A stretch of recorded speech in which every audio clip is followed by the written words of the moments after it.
ইতিমধ্যে শেষ হয়েছে জমজমাট ন্যাশনাল ক্রিকেট লিগ NCL T20-র প্রথম পর্বের খেলা। নিশ্চিত হয়েছে প্লে-অফের 4 দল, ঢাকা মেট্রো, রংপুর, খুলনা ও চট্টগ্রাম। প্রথম আসরে অভিজ্ঞতার তুলনায় বেশি আলো ছড়িয়েছেন তরুণরা।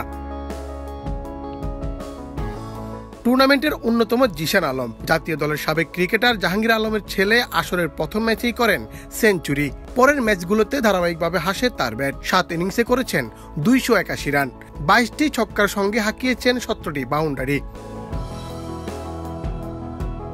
পরের স্থানে রয়েছেন আরেক তরুণ ক্রিকেটার হাবিবুর রহমান সোহান। 7 ইনিংসে রাজশাহীর হার্ডিটার ব্যাটার করেছেন 259 রান, 17টি ছক্কার সঙ্গে 4 বাউন্ডারির সংখ্যা 26টি।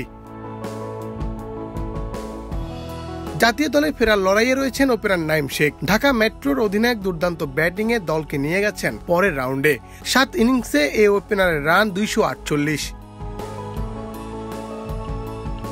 যুব এশিয়া কাপের শিরোপা জিতেই NCL-এ খেলতে নামেন আজিজুল হাকিম তামিম। এখানেও ধরে রেখেছেন ধারাবাহিকতা। 7 ইনিংসে 217 রান করে সর্বোচ্চ রান সংগ্রাহকের তালিকায় চতুর্থতে আছেন এই ব্যাটার। 14টি ছক্কার সঙ্গে তার ব্যাট থেকে 4 বাউন্ডারি এসেছে 18টি। সর্বোচ্চ রান সংগ্রহের তালিকায় 5 নম্বরে আছেন ঢাকা বিভাগের আরিফুল ইসলাম। 7 ইনিংসে 213 রান সংগ্রহে তিনি 4 হাঁকিয়েছেন 16টি ও ছক্কা মেরেছেন 14টি। সিলেটের ব্যাটিং সহায়ক উইকেটে বোলাররাও ছিলেন দুর্দান্ত। সর্বোচ্চ উইকেট শিকারের তালিকার শীর্ষে আছেন রংপুরের আলাউদ্দিন বাবু। 7 ম্যাচে অভিজ্ঞ এই পেসার শিকার করেন 14 উইকেট। বরিশালের বিপক্ষে 9 রানে 4 উইকেট তার সেরা বোলিং। এই তালিকার দ্বিতীয়তে আছেন চট্টগ্রামের আহমেদ শরীফ। 7 ম্যাচে তার উইকেট 13টি, 38 রানে 3 উইকেট তার সেরা বোলিং। তৃতীয় স্থানে থাকা ঢাকা মেট্রোর রাকিবুল হাসানের শিকার 12 উইকেট। 11 উইকেট নিয়ে এই তালিকায় 4 নম্বরে আছেন ঢাকা মেট্রোর আরেক বোলার আবু হায়দার রনি। ইনজুরির কারণে দীর্ঘদিন ধরে প্রতিযোগিতামূলক ম্যাচ থেকে দূরে ছিলেন ইবাদত হোসেন।